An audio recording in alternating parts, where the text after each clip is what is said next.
taking questions. We will have this telephone town hall meeting until about 20 after 6 or so, and I'm pleased that you are listening in on the call. Our next question comes from Linda in Scotch Plains. Good evening, Linda. Oh, good evening. Thank you for taking my call.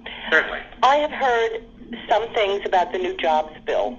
However, to me, I hear the focus of being construction-type jobs. The majority of people I know unemployed are those that worked in offices and with corporations. Why can't we do something to incent these companies to bring back the jobs that they have outsourced overseas back here to us to employ our people? We're also missing the contributions to Social Security, disability, and those things that I think we could really use. Yes, that's a great question, and I agree with you. Actually, I think we should do both. I do think we need construction jobs, and that is why I favor a new transportation bill, and I assure you, I am positive that Congress is working in a bipartisan capacity on moving a transportation bill forward. There is nobody in Congress, regardless of political party, who does not think we do not need to rebuild our infrastructure. We do, and I do not serve on the Transportation Committee, but I'm advised about those matters by my close friend Frank Lobiondo, who represents the southernmost district in New Jersey. We served together in the state assembly before Frank went to Congress, and now I've had the honor of joining him here in Congress, and so I think we should do that. But your point is exactly right, because many of the jobs that have been lost in this country are jobs in businesses, are white-collar jobs, and I think that we need to bring those jobs back from overseas, and that is why I favor what is known as repatriation of profits that companies make abroad.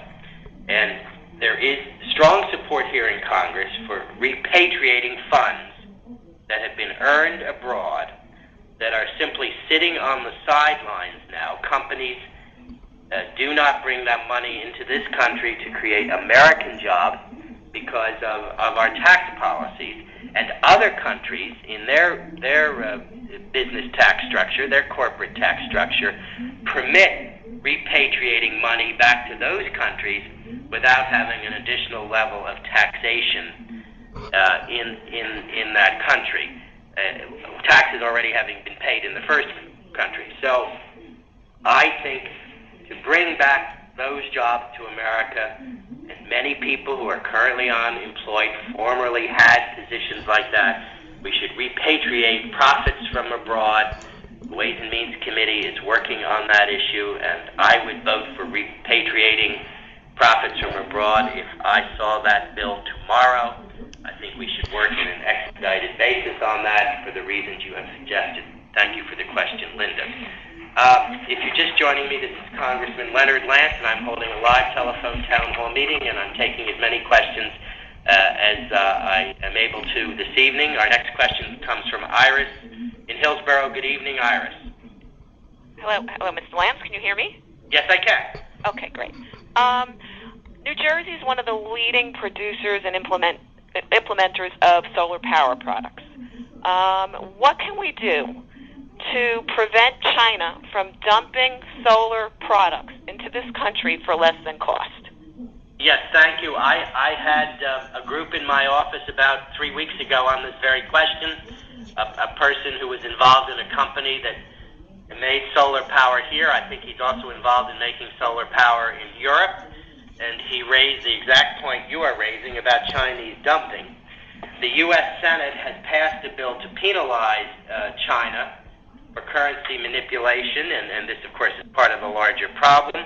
And I hope that we review that bill in the House of Representatives as quickly as possible.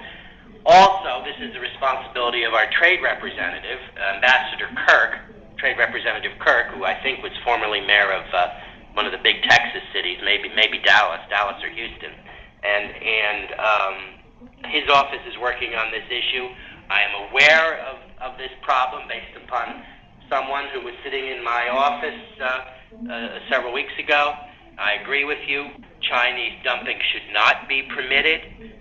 they're subsidizing products under cost.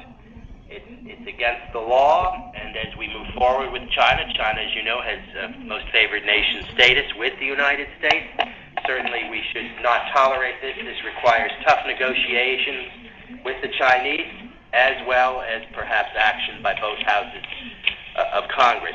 Let me also say that on the issue of the manipulation of currency by China, the Chinese currency should rise, and I think it has been kept artificially low.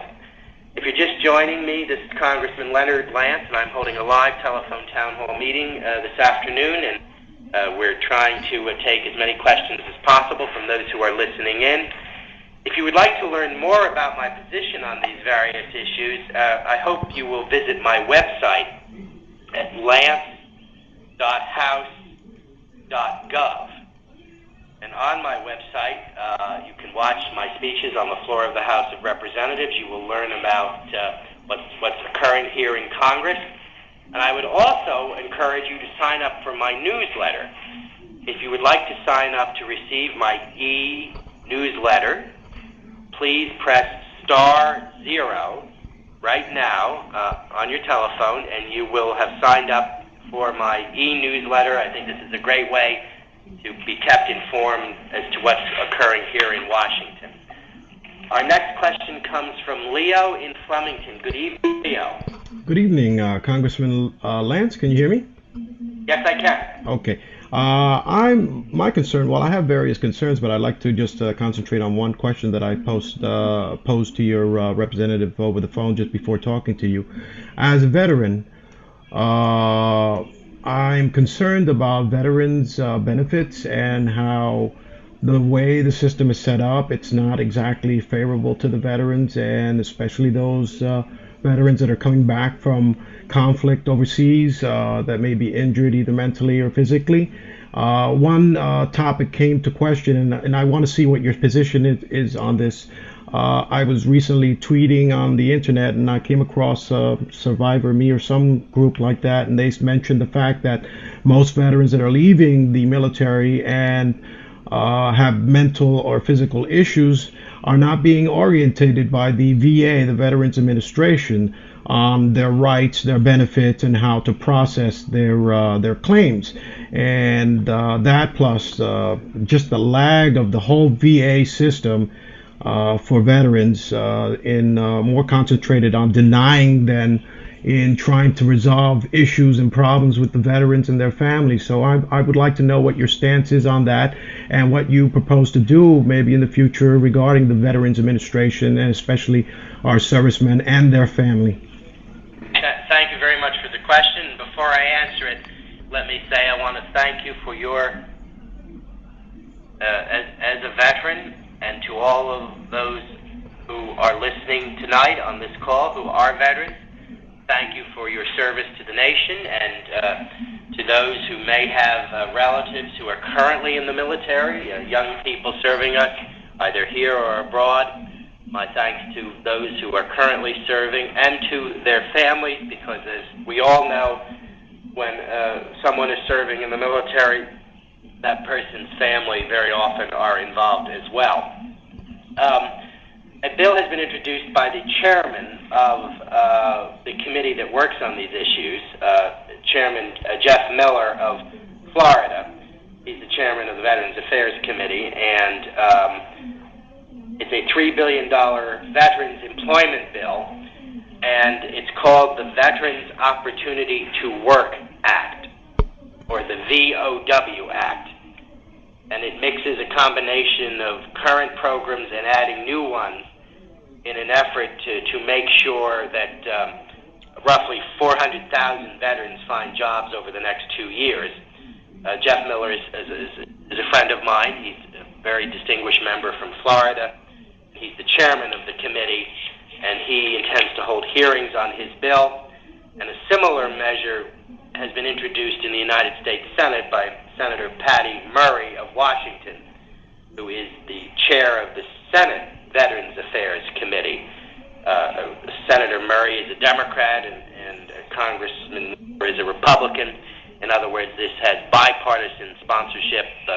The Democratic Party controls the U.S. Senate. The Republican Party controls the U.S. House. And so here again is an example where the two houses are working together, and also Republicans and Democrats are working together. Senator Murray's bill is called Hiring Heroes Act, the Hiring Heroes Act. And so I think that that is an area where we can work together.